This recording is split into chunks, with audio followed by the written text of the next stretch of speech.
আত্মীয় স্বজন যখন ফিরতে থাকবে কবর দিয়া, তখন মৃত্যু ব্যক্তি এদের ফিরা যাওয়ার পায়ের আওয়াজ কবরে বসা শুনতে থাকবে। ইয়াসমাউ কারাআ নিআলিহিম, শুনতে থাকবে আর সে বসতে থাকবে আর রাইখা চলে যেতেছে। তখনই দুই ফেরেশতা আসবে, আয়েশা প্রথম প্রশ্ন করবে, মা কুনতা তাকুলু ফি হাদার রাজুলি মুহাম্মাদি, বলো ওনার আদর্শে তুমি কতটুকু আদর্শবান ছিলা।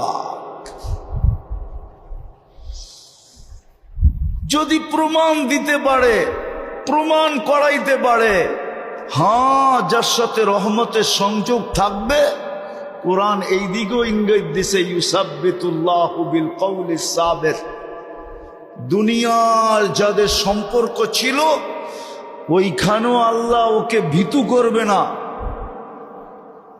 ও ভীতু হবে না, ও তো নির্ভীক হবে কবরে, নির্ভীক। যেমন ওমর রাদিয়াল্লাহু তাআলা আনহু ইঙ্গিত দিছেন, বলছে ইয়া রাসূলুল্লাহ, কবরে যাওয়ার পরে আকল বিলুপ্ত হয়ে যাবে না যতটুক আজকে আছে এতটুকুই থাকবে?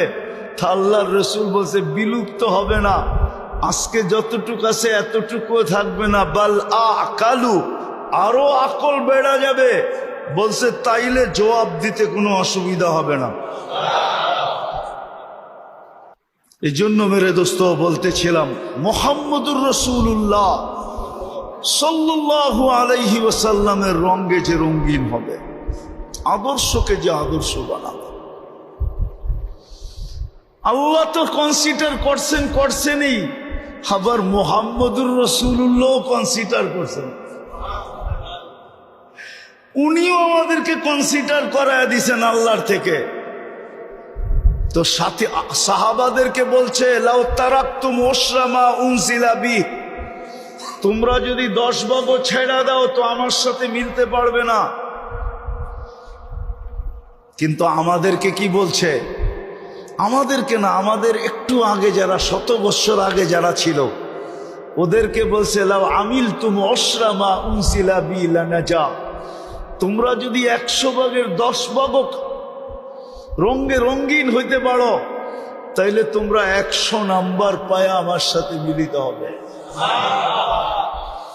আমি তো বলবো আমাদের জন্য আরো কনসিডার করছে, লাউ তামাসসাকা বিসুন্নতি ইনদা ফাসাদি উম্মতি। ওই সময় চলতেছে এখন, গুগলের যুগ, ইন্টারনেটের যুগ,